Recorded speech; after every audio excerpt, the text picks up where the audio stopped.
Hey, what's up, man?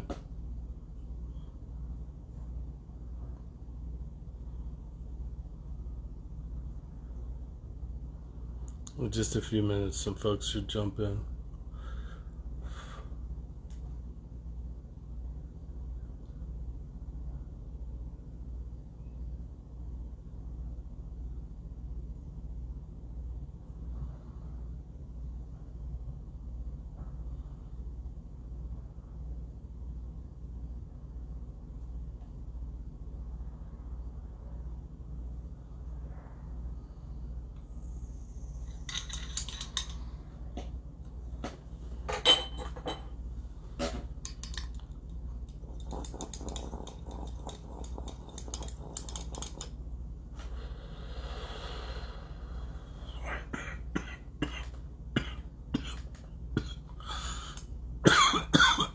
I still got plenty of pineapple meatball seeds if you need some.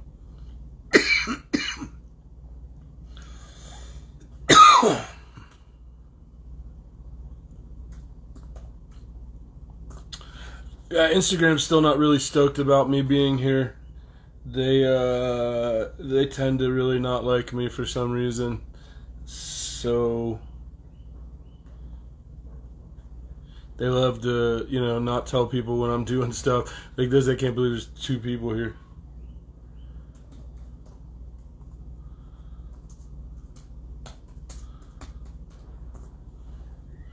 I just hit up Earl.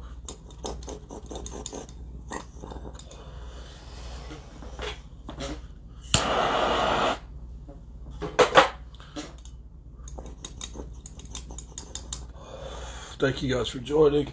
Thank you for being here. Earl is doing some sick new stuff, so my goal is to talk to him a little bit about the stuff that he's working on. I just saw him recently talking about he's working in a tissue culture lab. There he is.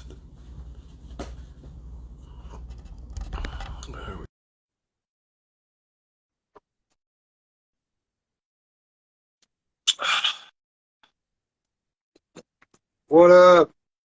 What's up, dog? Not shit. What's up with you? Maybe if I can get this to go right. Trying to get back in the swing of things after taking a week off and getting way too used to not cooking my own meals and not doing my own headache. Yeah. You get real used to that lifestyle real quick. Just a couple of days at the beach, and you're like, man, fuck all this shit. Okay. Like I just want to move. But Every time we go, we just like I just want to move to the beach and just say fuck it. And it's like the beach is always one of the worst areas to like live. yeah. Like just around all beach communities, it's like it's a beautiful place to visit, but it's like Vegas, man. Do 4 days and get out, Yeah, dude, it's I could see that. Especially during the not busy seasons, shit's probably shut down. And then during the busy seasons, it's probably just nuts. Yeah. See, that's the funny thing is like every time we go, we kind of try to plan it so that like the best time to go is kind of after Mother's Day. So we usually go for like Mother's Day because then by the beginning of June, it's hot enough that people are just going casually. And then June, July, August, usually by the end of August, by the time school goes back, it's usually the best time to, it's the best time to kind of jump in while there's not a huge crowd and like you can actually get to the beach, to the ocean, and like you go during the middle of July, which it's the most beautiful time to go is during June, July 4th, middle of June. But then it's like just as far as the crowds and stuff, it's just the worst. Yeah, it's just the worst. It really doesn't matter what beach you go to either. Like that's pretty much the case for most places. Is like if you go earlier in the kind of May, early June, you can usually avoid crowds. But like kind of when the school schedule goes, usually depends on when people are vacationing. It doesn't matter, Disney World, the beach, it's all kind of the same. Like once kids go back to school, after that is the best time to go anywhere. Yeah, I get it. Then when kids, I'm up in Ann Arbor, and U of M's right here, and then Eastern Michigan's really close too. And like when school is out, everything's so other than the construction, they start construction when the kids go home, but other than that, it's like everything's so nice here. It takes you half the time to get to work. There's not as much, like everything. Nothing really is closed, but you know, you don't have to wait an hour at restaurants. You don't like it's just like everything's a little slower. It's really nice, but you know, never experienced that until here. Yeah, yeah. There's a ton of water up there too. So like anytime it's warm, you know, like up anywhere where you guys are, there's like tons of water from there north. Yeah. So it's like the one thing I didn't realize the first time I went up to like Wisconsin and around the Great Lakes is that when they have boat dealerships like the South has used car dealerships. There's like 12 on every corner, and everybody owns a boat, and everybody, I mean, even if you just own a little, you know, John boat with a motor, like you don't live up in that area and don't have a boat or access to a boat. And it was really amazing. Like the first time I saw any of the Great Lakes, like I was in an airplane and we're flying over coming into Wisconsin, probably for fish, like 2003 or something. And you're over water for over an hour. Like you're just nothing but it's an ocean. Yeah. Yeah. If you've ever flown over the ocean, you realize like when you don't see land for a really long time, like that's just to me the sketchiest time to be in an airplane is just like it's like crashing some woods, man. They might find us, but you crash into some water and it's just you know. And that's how it was too. Like you're over that water for hours, hour plus, and you're just you know, there's nothing, and you're just like, holy shit, boy, are we confident in these planes? Because if we, you know, like that's always the one too. Like when you talk about how improbable it is for something to happen on an airplane, the real of it is like the times that it happens and we don't have a clue what happened. It's always over water. It's always over water. You know, the Malaysian one. There was like 2 or 3 there that kind of just disappeared, and they were just like, we don't really know. Yeah. It was always, it ended up over water somewhere. And it's like, yeah, that's the one time. Like, it goes down in the mountains, if it goes down, you know, somewhere where there's trees, like, you might not make it, but they'll at least find out what happened to you. Yeah. You know, but then you end up on that plane that like, just ends up 200 miles off in the wrong direction or just over the Great Lakes for a little too long. And you're like, yeah, I don't know. We trust planes a lot. Yeah, that's some lost shit, you know, like wake up on a fantasy island somewhere. It wasn't for 40 years. For nearly 40 years in this country, you know, or in the world, really, planes just falling off the map weren't a thing. Planes just disappearing and just, we don't know what happened. That never happened. And then it happened like a couple of times in a row, and we all went, oh, wow, like that is a thing that can happen, like, you know, sketch. For a while it was a particular type of plane too, if I'm not mistaken. It was one of those that like there was one particular plane that would just like fall out of the sky or just like we don't know what happened to it or it did some weird braking stuff randomly and dude, that pissed me off so bad, overpaying for a plane ticket and then fucking dying on a plane. Especially crammed into a tiny little seat. Everybody screaming, I'd be haunting people. You wouldn't even get me off this realm. I'd be fucking pissed. I don't know how much you fly, bro, but like I've had 1 or 2 where it got a little sketchy. Like it got a little sketchy where we were doing like, you know, 300 and 400 foot drops at a time, and people were breaking out the Bibles, and like I've had a couple of them where, like, you know, you might get a little nervy, but like when you see how other people act. When you know it's still okay, like everything's still cool. Only time you really got to worry about in a plane is if that thing points nose down. Yeah. If everything starts flying towards the front, then we really got a problem. But like 90% of the time, they drop, and that's I come to find like anybody that travels a lot, you've been on 1 or 2 where it got a little, you know, it got a little hairy, and people were just like freaking out, like just. Not quite the like, okay, let's all just whip it out and start going at it. But like, you know, it's some really moments where you just go, Jesus, people calm down. Yeah. Like I guess the thing is not everybody flies a lot. And so you get a lot of people that like, it may be their first time. Yeah. And just the whole process. Like I had a buddy at one point who was somebody who flew all the time. And he was horrified of planes. And like, I would talk to him about it. I'd be like, but man, you get on one 3 times a week. Like how? And he was like, bro, lots of Xanax. And I was like, what's the fear? Like you do it so often, you should understand that it's not, they don't, generally speaking, they don't just fall out of the sky. Like he was like, it's irrational. Like it's completely irrational. And I understand that it's irrational, but I'm horrified. I'm a horror. He was like, I'm bottom of the plane is going to fall out and I'm going to fall off it. And I was like, Yeah. yeah, okay. I mean, Yeah. I don't get it, but I get it. Like, Yeah. I there's guess a that little, would like I be said, terrifying. there's a lot of trust. There's a lot Yeah. of trust. Yeah, that's There's true. a lot of That's true.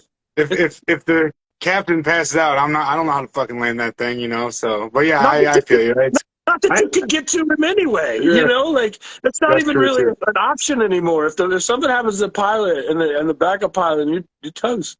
That's it. Yeah, yeah. So You know, but yeah, luckily most of them land on their own anyway, so you hope you're within range. And you know, I don't know. I'm sure there's protocols for that sort of stuff. But once again, we're talking about trust. It's a level of trust that, like, most of us, generally speaking, don't hand to anybody else on a daily basis.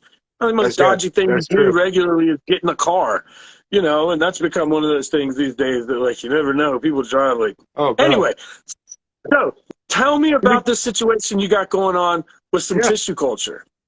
Dude, give me one. I forgot to grab a fucking lighter, and we know we need that. Give me one second. I got 20 of them over here.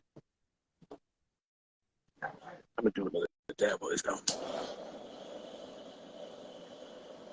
Thank you guys for joining. This is a little bit of an odd time. I just wanted to get on and chat with Earl. Homie's been doing some cool stuff lately, and just wanted to see what that was about and see what he had to add. And tissue culture is fun, and it's weird, and it's, you know, there's a lot of pros and cons. So it's something I wanted to chat with. Yeah, dude. The tissue. So for me, the tissue culture, it wasn't. It was a class, which was dope. There's a Deep Roots. We actually just had her on the other show. She does a class, and it's a tissue culture class. And so in this class, we went through it was a 2-day class, 16 hours total. And it was everything sterilization to actually doing the tissue cultures, which was really cool. The best way I can put the concept of the tissue culture is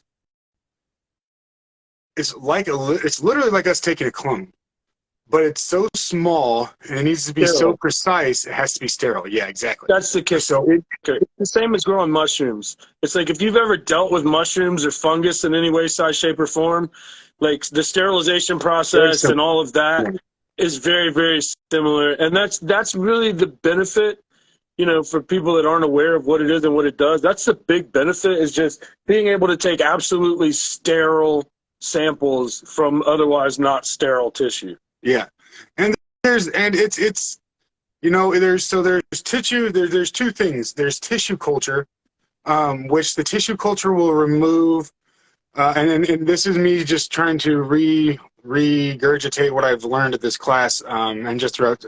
The tissue culture is going to remove a lot of the, a fungal infection, like party mildew, stuff that isn't quite as small as a virus.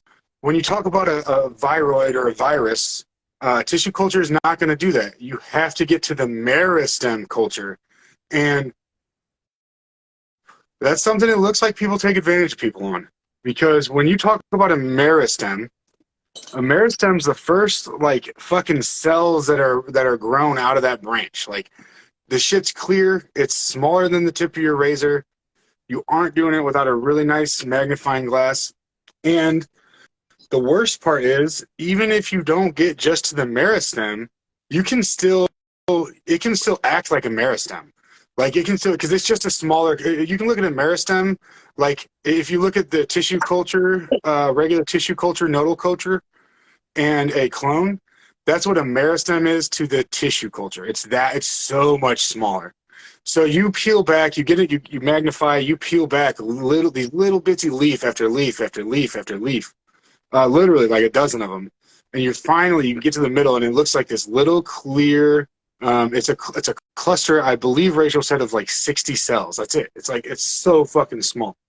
You can smash it if you don't approach it right. You can't find it. You'll all of a sudden cut a leaf off and be like, wait a minute, there's no meristem in here, and your meristem's just on a different piece. It's so little, but what it looks like is that fucking a lot of people in the just like they take advantage of everybody with LED, just like they took advantage of everybody in this industry, they're taking advantage of, these people will charge you $8,000 to meristem. These motherfuckers aren't meristeming. They're taking a very small nodal culture, but to get to the meristem, everything else has to be gone, because the whole point of that, the reason the viroid isn't there is because it can't physically exist yet. It hasn't been brought into those cells.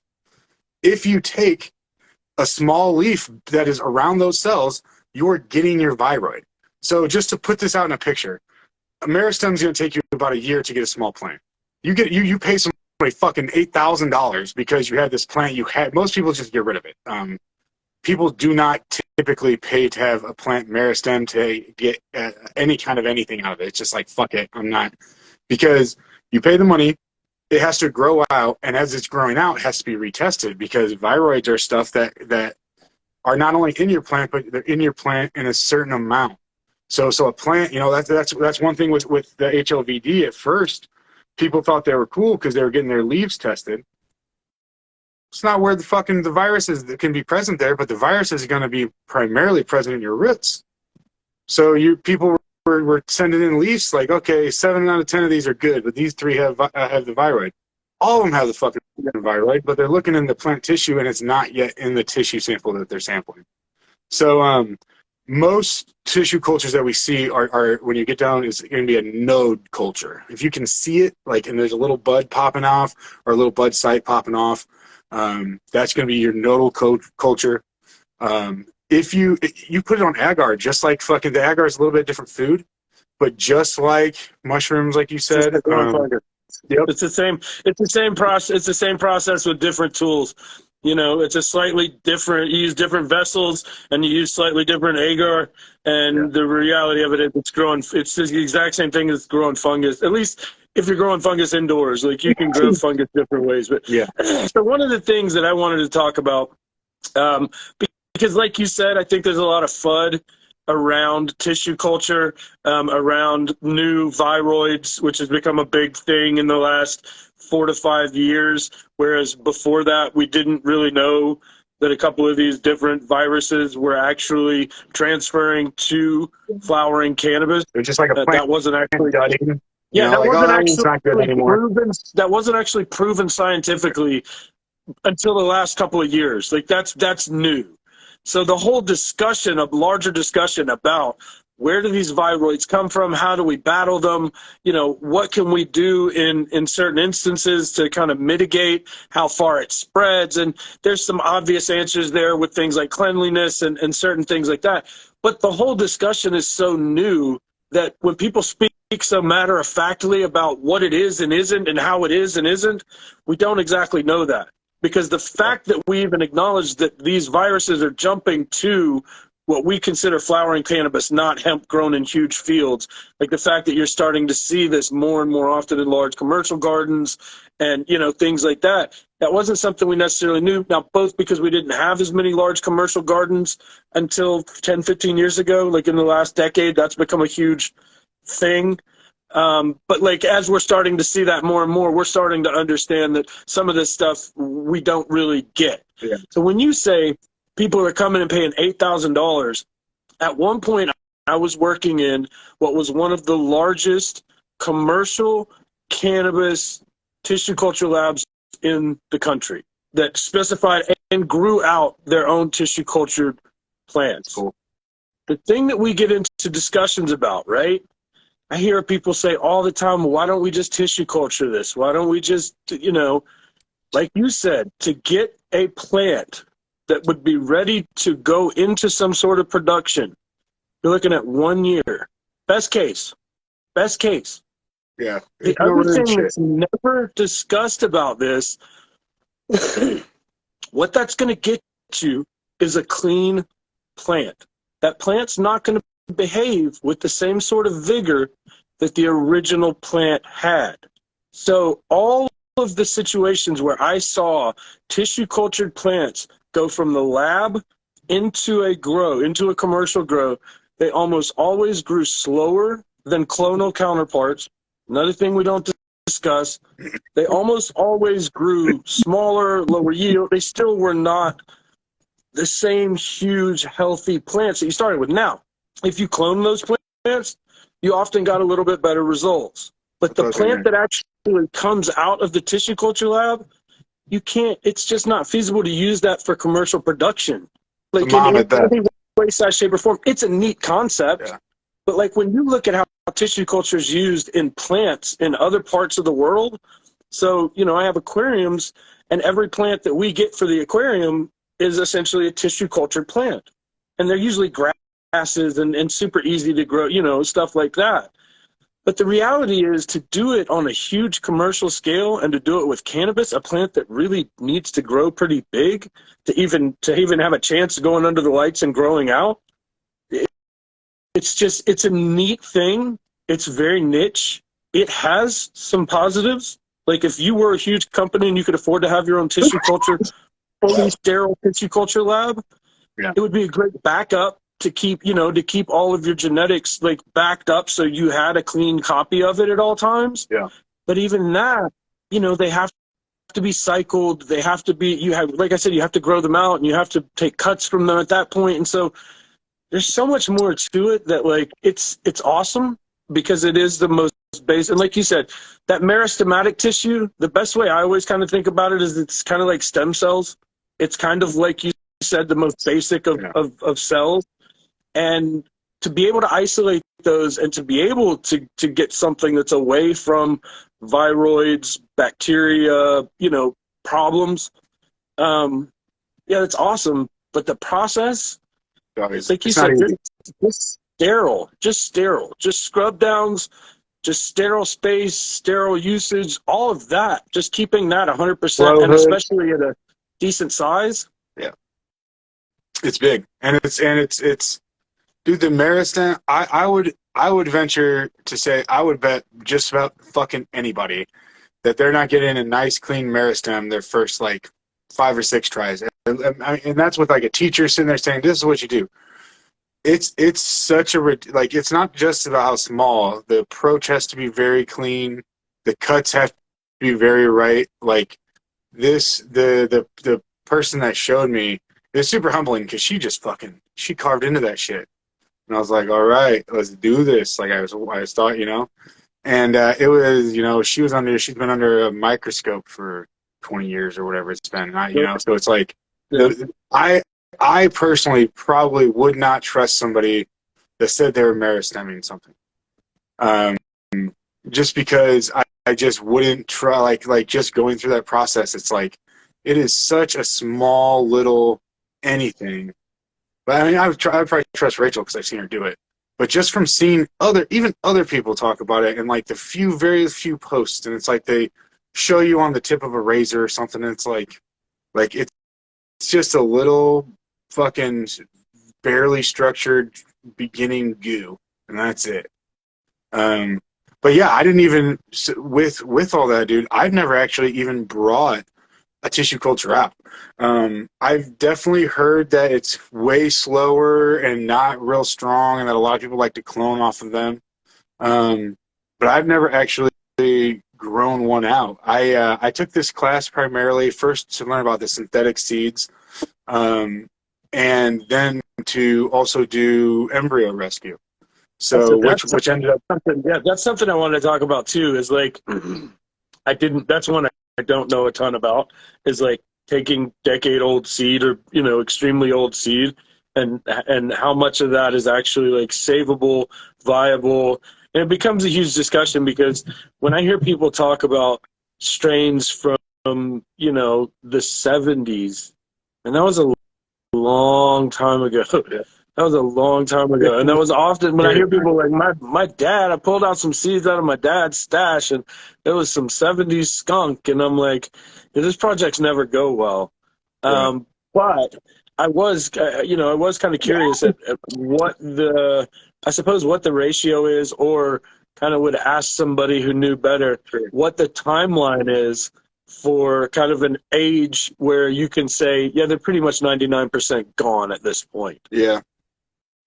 You know, I think it's all subjective or situational to the seed, the storage, the everything. Really, with the embryo rescue, all that most people seem is the best method is the laziest method, which is nice. And that is to simply remove the outer shell without damaging anything inside of it. If that seed is dead and embryo rescue doesn't like bring it back to life. So if that seed, went in the mail on a 120-degree day and sat in the mailbox for a week, it doesn't, that seed's probably not going to pop. But the embryo rescue is basically going to say, if that embryo is there, if this seed has the possibility of surviving, we're going to get it to survive. After you get that shell off, and that's all about being sterile too. I'm lucky enough that I'm friends with Rachel of Deep Roots Tissue Culture, and she hadn't done an embryo rescue either. And I said, we should do this together. Let's figure this out. And so we did some research, and we took an afternoon, and we got through 8 seeds, I think it was. I think she said all 8 of them are coming up now. They're just some older ones that I had made, maybe only a few years old. What's older? Was that? Only a few older? Years old on these, but it was our very first. It was like our research, very first hands-on with it. And so I was like, let's not. I've got some older seeds, and I've got some seeds that I'd really be interested in that I haven't gotten any out of. I got a pack of Rascal's old shit and 7 seeds. 5 of them didn't pop. So it's like, I've got some seeds I'd really like to do this with. But so our next one's going to be the oldest seeds that I have, which would probably be in that 40-year range. I wouldn't be able to put an exact number on it, but it's literally the exact thing you said. My dad's had stash of seeds. He just took it out of his bags over the years, and I'm not going to grow them. Do you want them? And he gave it to me probably like 6 or 7 years ago. And so here's the whole thing, right? Because this brings up a whole nother topic that we could, it's a really good one, is that what we discuss in how seeds are stored, how well they're kept, how long they're viable, all comes down to a couple of things, right? So the size of the seed helps, because at the end of the day, the amount of moisture and the amount of stuff that's contained within the shell dictates how long that seed's going to be viable, right?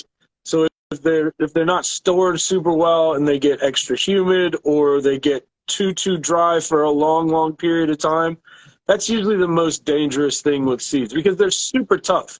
As far as seeds go, cannabis seeds are pretty good, right? We usually, no problem, 5 years, 7 years, not really a huge deal. Usually when you get to like the 10-year mark, we really get into serious decline in germination rates, but also that's where how well they're stored kind of comes into effect more than anything, because that's how well we see, and the question that I have for anybody that, that does tissue culture and does that sort of stem rescue or that embryo rescue is like, at a point where that seed is completely lost all moisture, is hope lost? Like, if we split it open, we realize this thing's been dry for a while. There's almost nothing so there's a certain point where it's still only going to be so helpful in popping seeds. And when we get into stuff that like 10 years, I still think you have a reasonable chance of having well stored 10-year-old seeds that have a very viable germination rate on their own without needing something like that. But when we get into something from like, the 70s or the 80s, when people were just treating seeds like a nuisance, and it was almost unheard of that somebody really kept them. Yeah. Occasionally you'll find somebody that just kept them in a drawer or something like that. But like, when you get into that point, your chances of actually having success with them on your own is probably 0% in reality. Meaning, if you pop 5,000 of them, you might get a plant, maybe, but like you might go through that many of them to find one that might be viable. So the reality is, you probably don't have that sort of selection. So you're looking at something that's got a couple of chances, period, on a huge scale.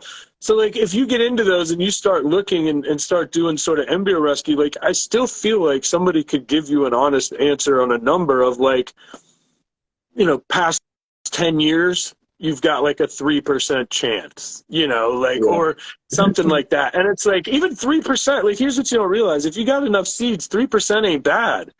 That's 3 out of 100. So it's, that's not terrible. That's not terrible. If you can get 3 plants, I think we would all take something old and go, I 3 plants, I'll play with it. Sure, yeah. No, absolutely. And it's really, so the worst part about it to me is that you just don't know until you get into the seed. But the best part about it is exactly what you said. Like, the whole embryo rescue thing became important to me because this exact pack, 5 of them, I germinated one at a time, tried to germinate one at a time, all different methods. I said, okay, we're going to go just, I'm just going to throw this in a fucking paper towel, keep it warm, keep it in my veg, see what happens. No germination. Scratched it, cut it, fucking tried like putting it back into cold and bringing it out, even though I thought it was stupid. Just cracked it a little bit. Like every single one I tried different, and none of them even, it wasn't even a little bit. Like it was just, they were just fucking gone. And it was like, okay, well, this is the next step, because it's like, and I can tell you, there's not any fucking information out there like that. Not that I found. Even in doing our research, like we found some actual numbers on a chart about sterilization and a mixing, like a mixture for the seeds to sterilize them. And then they had actual percentages of like contamination with those. And so we basically just went with the lowest dosage that had zero contamination, which is I think what everybody would do. And it worked really well. We got 8 out of 8, I believe, like on our very first one, every single one came up. We just did 2 fucking petries of them. The seeds were not, they were some of my first ones I ever made. They were like ones that I kept back. So like ones that were hard, but a little lighter, shit like that. Yeah. It was cool. When you open up the seed, it literally looks like a baby plant, like a little like curled over plant in there. And there are people that do say like, oh, I should say they don't show, but there are people that have said the embryo is deeper than that. But it seems like anybody who has really done a bunch of embryo rescues, what they're saying is you want all that inside shit. You want everything there. And so after you can rescue your embryo, it's back to the sterilization, back to the agar plates. At least that's where we're going now. And she is trying out some other stuff too, which is interesting. It'll be cool, like sterilizing a root riot. Yeah. Yeah. And I mean, oh yeah, I see what you're saying. Well, see, dude, I use bacterial on root riots. Like I use bacterials on anything. I'm putting bacterial on anything that's got roots involved, One thing that you said that I wanted to address, and it's something that I think is a weirdly contentious point within the seed community, is freezing seeds. Not a fan. Never been a fan. Never been a fan of doing it to try and produce more males or females. Never tried to do it in a sense of long-term preservation. I don't think freezing seeds is a great thing long-term. I think just keeping them, dry, keeping them. That's the other big problem with the fridge. Anywhere, fridge or freezer, there's always moisture. Those are both way more moist than you think in a refrigerator. Especially as you're opening and closing. Real fast. Yeah.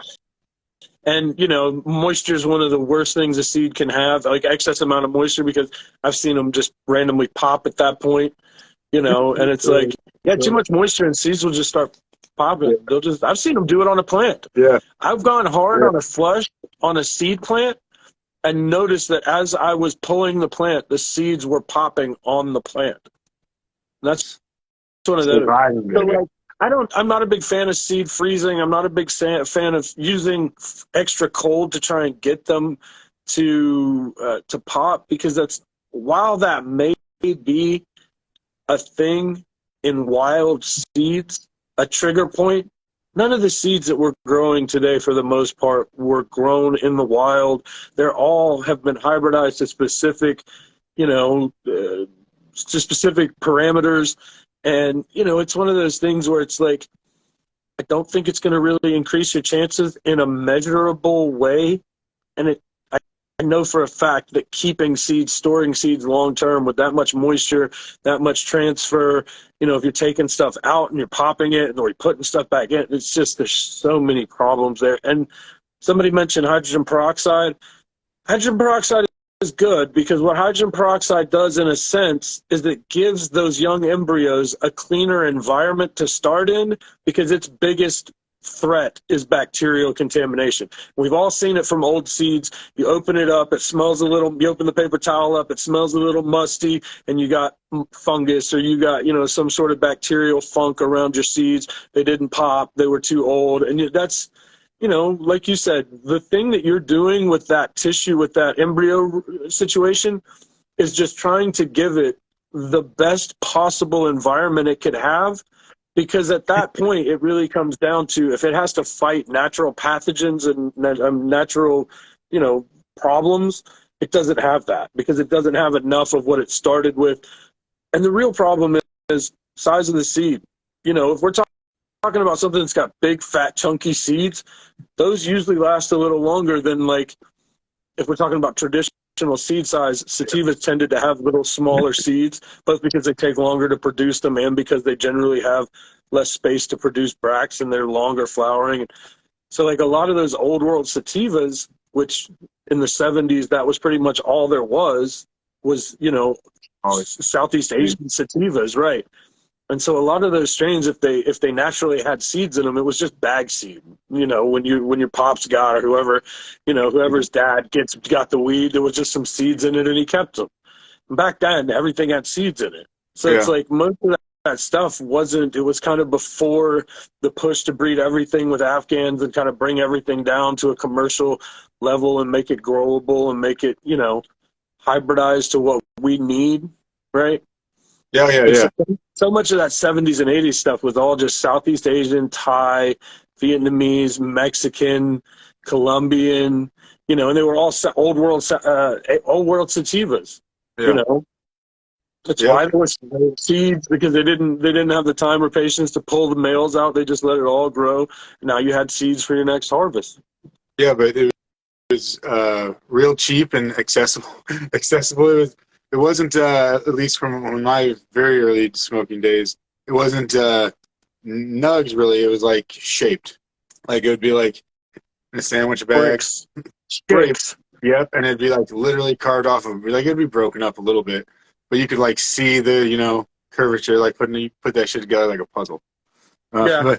But yeah, dude, the class was super dope. That's cool that you worked at that spot, because I did not know that about bringing out. Like I knew that they came out a little slower, but I didn't realize how drastic that was. Like it was so slow that like you don't really want to ever flower with them. That's super interesting. No, and it's the other thing is they almost always grew smaller plants. So if you couldn't put a plant that was 12 inches and a clone that was 12 inches into flower, I'm just using a standard size, you couldn't put two of the same size clone and tissue culture plants together because they would outgrow each other. So you would literally have to take the plant out, then veg it in still a not sterile environment, you know, usually, because once you get it to a place where you're putting it into a pot, at that point sterility is kind of a moot point. So it's like if you don't then also have a completely sterile veg space, then we get into a whole nother discussion of like, how sterile is it? What did you really get out of it?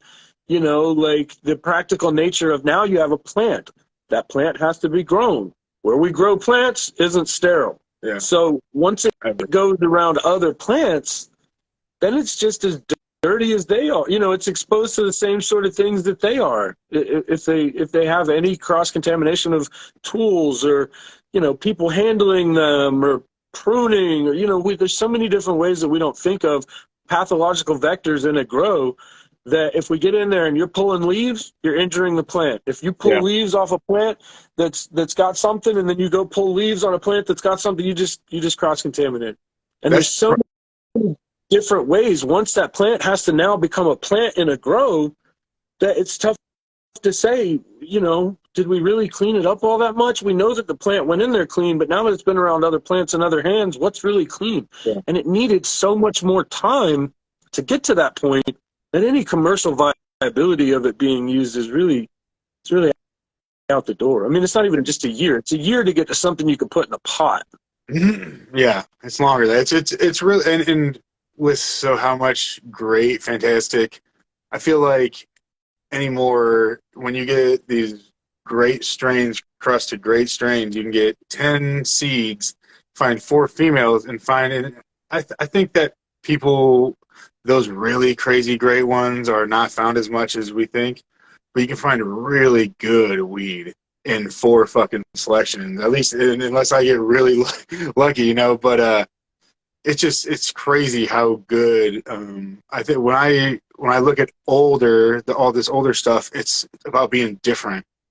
With the thought of having to really work it, like if the first F1s coming off of this probably aren't going to, just like working in a land race a little bit almost, where it's like, man, it's just been worked so nicely. If you follow the right, it's about the people more than the strains to me. Like you follow the right breeders and the people who actually care, and who are like hunting out their own shit, or at least like know what they're putting in, and they can give you maybe some like, hey, this is what I think the winning pheno. This is what you're going to look for in this cross. I haven't grown it out yet. The seeds aren't actually done yet, but this is what I can, it's super important. And I'm not saying anything bad about anybody who wants to work with the good clones, because a lot of those great clones are those plants that are like fucking whoa. And some of them aren't, but it'll be interesting. I'm really excited about the embryo rescue. Really, to me, is a part of all the tissue culture stuff. Is really that untested wall. When I couldn't find information online very easily, I was like, okay, this is something that needs to be gone through a little bit, or maybe I'm just missing something. But that's what we plan on doing, a couple more rounds of that. And then we're going to work into those. I said I got the perfect tester seeds. I tried to pop 5 different ones, 5 different ways, got 0. Once we know what the And fuck now you've gotten 8, and now you got 8 out of 10. Is that what you said? No. So this was a different seeds. We got 8 out of 8 on just some like older, not super dark, not super nice. We're saving these because we, before we did it, or before we about the older seeds. Yeah. But now it's like, now we have a base. Like it's like we know these aren't popping traditionally. Yeah. So hopefully, dude, it was so upsetting too. It was a OG Rascal, purple Urkel cross. I never fucking grown any of his stuff. I was so geeked to have it, and like it just kept not going, and it was just like a year of heartbreak. But we're not giving up. We're gonna embryo rescue those little bitches. I'm trying to think of what the oldest thing I can verify that I have that's like in my seed collect, because I don't have anything super old like that. But I know for a fact I probably have something from like 01, 02. Like trades I did on forums and stuff, like way back when, that have just been kicking around in the bottom of my seed box, or like the seed tote for ages, and it's like I don't know. Want to pop it. There's kind of a dual thing there. None of it's super hype stuff that I just go, I really got to work with that. That's why it's still sitting there. But I'm just thinking in the back of my head of like, what it is. Some of it's weird stuff that just didn't appeal to me. Like a lot of it is like more sativa-y stuff, or stuff that just, like once again, as breeders, as growers, any of us, we kind of grow stuff that appeals to us. And like even when you do seeds commercially, like there is still a certain amount of like, I'm going to do what I love, and I hope other people love it too, and other people pick up on that passion, right? Yeah. But I'm not just going to pander to like what everybody else is doing. So there's a certain amount of like, we're all going to work on projects that mean something to us and that we love. And as long as you do that, then I think there's an authenticity that goes with anything that you do, of just, it's something that you loved, it's something that you gave 110% about, and it's not something you necessarily did just to make a quick, fast buck, or, but there's a lot of that. When I look through my seed collection of like stuff that's accumulated through the decades, there's definitely stuff that I look at and I go, I guarantee there's somebody out there that at some point would have nutted up over the strain. But just because it's a particular, there's more sativa, or it's more this, or it's profiles I wasn't particularly into, it just didn't get its chance, And it sucks because I do have some weird stuff like that, some like African crosses, like African landrace sativa crosses that I have from way back when. But like it was all just stuff that like I don't run a ton of sativas, and I don't breed with a ton of sativa, like heavy long flower sativas. And if anybody ever asks me for seeds, then that's why I ask them. I'm like, what do you like? What are you into? What do you, you know? And that's the sort of stuff that I try to give people when I run into other growers that are like, they've done it all. They'd want a project or they just want something to deal with. I'm like, I got some old school stuff. Fool around with this. Like, I got some older stuff that I can give you. Like, you can just throw it at the wall, and if something sticks, it sticks. And it's like, there's so much of that stuff in my collection of just through the years, because I run what I love. I run as much of it as I can. So when I hit that point where I go, man, I've seen that pack a lot, and then I read what it is, and I'm like, yeah, it's some sort of sativa that I just didn't have a super interest in. Yeah. If you're interested in running land race seeds, just as a grower in general, especially as a breeder, those land race seeds are not going to be super fun to work with. For Not at indoors. least the first generation. You have to, like, at best, you can maybe find one thing that's very unique. Something, and then you have to try to, like, at least that's my experience. There's, like, one thing, okay, this is really fucking cool. I've never seen this on a weed plant before. I think I got to try to pull it out, because besides that, for me, and I haven't run a ton of land races, but I have run a few different regions. Very leafy, not very much flower, just wild, from wild and unruly to like the shortest, stoutest, like most stubborn little fuckers ever.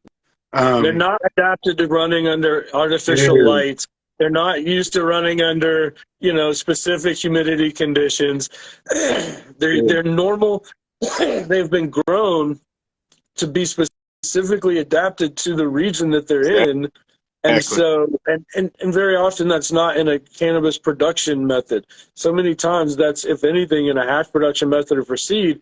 And it's like, so often they're not selecting for big giant buds that grow well under LEDs, or, it hasn't grown in a field by itself with the adaptation of needing to grow very specific nugs on the top and only on the top. So it's like, there's certain things that we as, if you're trying to jump into that stuff with like a serious eye, the only real way you can do it is with numbers and in large population selections, because you can't really just take 15, 20, 30 seeds and pop them and figure out you're going to find the best of what that has to offer. And the reality is, when you go into doing land race anything, if you're going to try and take a serious hybridization project and start with land race based genetics, first of all, you need to have a decade plus of spare time. Yeah. Because you're not going to get it done in less than a decade. You're not going to get it done in less than a decade. So you need to be passionate about this project. You need to have a massive amount of space where you can run tons and tons and tons of them, or you need to get those to people that can do that. Because there's really, doing 10 plant selections in a tent with land race stuff, you're never going to get there. Yeah. You're never going to get there. It's a passion project I hear talking about on the internet all the time on forums, and I'm running these land races, and I'm going to try and I'm going to do it the right way, and we're going to take it to stable P1, and it's a fairy tale. Good luck. It's an absolute fairy tale. Nobody's doing that because nobody has the space to do that properly. And if you do, you're growing what's commercially viable. You're breeding what people will pay you to breed for. So the notion that people just have acres of land and they're just doing these little closet, hybridization projects from land race genetics, and sounds great on paper. I've never seen it. Yeah. I've been on the forums for 20, 30 years, 25 years, and there's just a certain amount of I've never seen it. With what I did, because I don't have a lot of experience with it. It was enough though to really recognize when somebody works something new, that the time is there, and that things are there for a reason, and that nothing's really that when something really new is worked, it's actual work there. It's not a by chance thing. Even crossing it back into stuff that's okay, this is very dominant all these ways. It's still you still need generation on generation of not coming back to the land race, of getting away, from the land race to really be. None of that work is commercially viable. Understand, all of that has to be passion project work. That's Yeah. not work you can really sell because nobody wants some wild F1s that you made from some wild leafy land. I'm not picking on you, but like I'm just saying, Oh, it's dude, like I totally in the agree. most pure sense, it has to be a passion project because there's no commercial viability to selling people, you know, a project like that. So like really, if you're serious about doing it, and not to say discourage anybody from doing it, there's a certain amount of, you have to understand what you're getting into because that is really the genetic deep end. That is very much, you know, they don't want to grow under lights. They don't want to grow under your conditions. You not only have to do selections for plants that show traits that you like, but you have such a raw palette that you're starting with. Yeah. You've got to paint the whole picture. So, You've got to paint the yeah. whole masterpiece. So you got to make sure all of these other traits, does it grow well indoors? Can we flower it in 8 weeks, 8, 9, 10 weeks, 12 weeks? Can we, you know, otherwise it's fun to grow at home and to grow in a tent and to have projects. But like we get in discussions about why we don't see this more. It's just, there's a certain point when you run a big grow or you run a big seed company, or when you run anything to a certain scale, commercial viability has to be a discussion topic.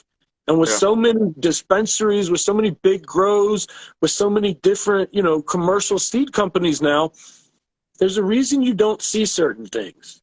There's a reason you don't see people working with, you know, crazy land races and banging them into, you know, it's even that is tough work.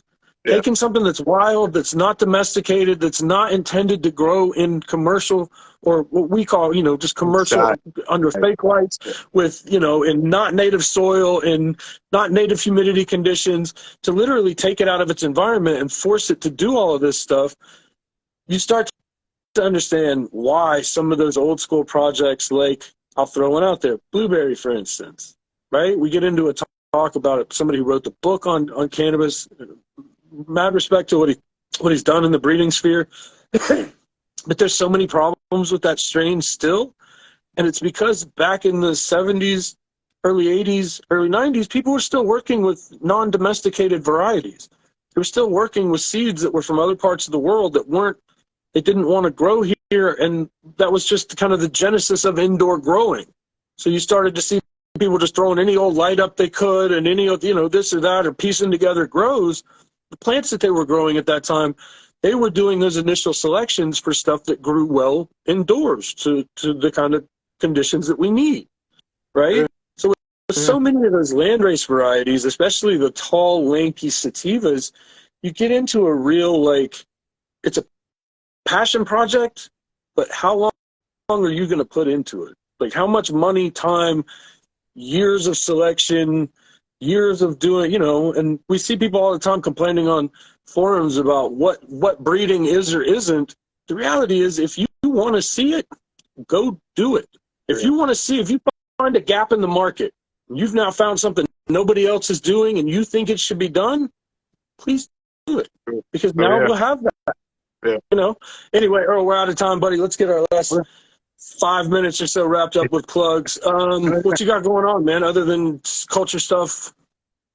Fuck, dude. I got a couple tents going. Those I talked about that Uncle John headband a little bit, but finally got some of those going into testing. I'm real geeked about. They're strong, and that dad is uncle as a Loomps headband, which I don't know if you fucked with that, but it's like my favorite plant ever. Fucking, I think I got a Loomp leaning pheno. I don't even know, just from what I read, and I was like, that's the plant I need to go after.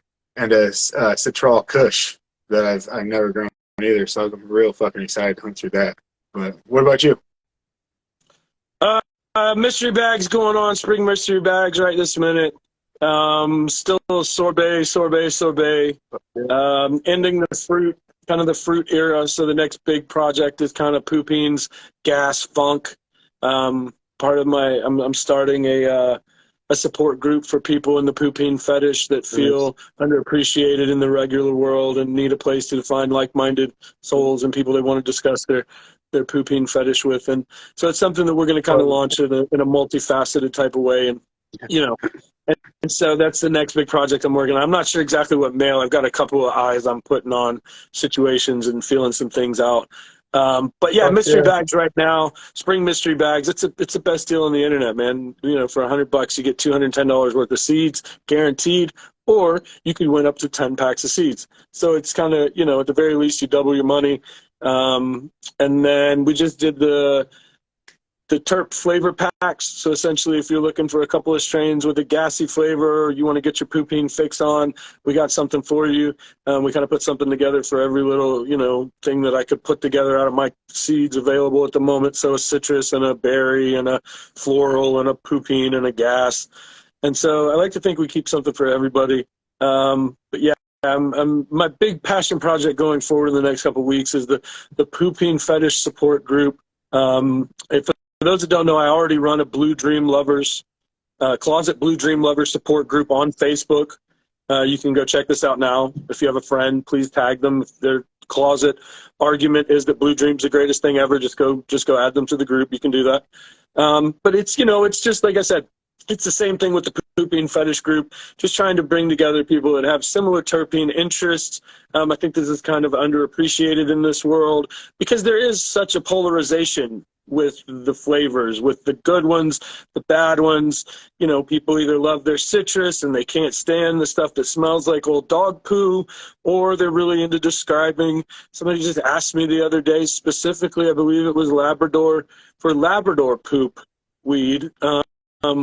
And then we get into a really discussion, breed specific, like why does certain dog poop smell different ways to certain people, and what does that even mean? And so, you know, no one fucking knows. Support groups got it though. Yeah, it's always such a hard bit to get through straight face too, Yeah. because like you can't really sell it unless you really believe that it's a serious issue that these poor people can't describe various dog poo terpenes to each other in a proper setting. And there's just this doesn't exist in the 21st century. And there's a group for everything, but there's really not a poopene support group. Maybe I'll just do it on Reddit, because to be honest, to put that anywhere other than Reddit, I think is really a travesty. Both Sure. because of the fixation with just obtuse poop smells, but as they pertain specifically to cannabis. Because let's be honest, anybody that's really into poopene fetishes like that takes a second whiff at the dirty diaper. You know, it's the unspoken part of the whole thing. What I did is I just tweaked words, so I got the stanky haze. It's not getting, you know, deep detailed into the stank, but I can still keep the poopene about it. Yeah, and it's like, let's be honest, because Mac Blunt's called me out one day for it, but I was breaking up weed and I was just smelling my fingers, and I had done it like 2 or 3 times in a row. Like we were just having a video chat casually, and I was just kind of breaking up weed, and he was like, "Dog, did you just do that again?" And I was like, I don't even think about it, but let's be honest, man, like once you smell it once, you just go, you know what, man, like I'm just going to keep taking a puff at it and you know, walk around with it for a little while. Yeah, 100%. And that's the best stinky strains, is like the ones that kind of stick to you, and it's like an hour later and you're like, man, I still smell shit. Like it's like I stepped in some shit and I've been dragging it around all day, and now it smells dead on my feet. And you know, I stepped on a single leaf and it's been with me the rest of the afternoon. Yeah.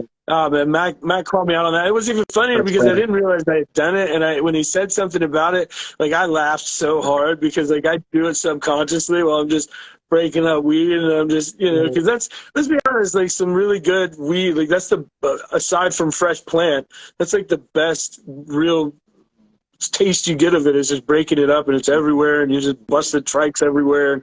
You know, it's one of those appreciation things. Anyway, all right, Earl, I appreciate it, dog. You're always down to do an hour. You guys be easy. We'll see you later. Peace.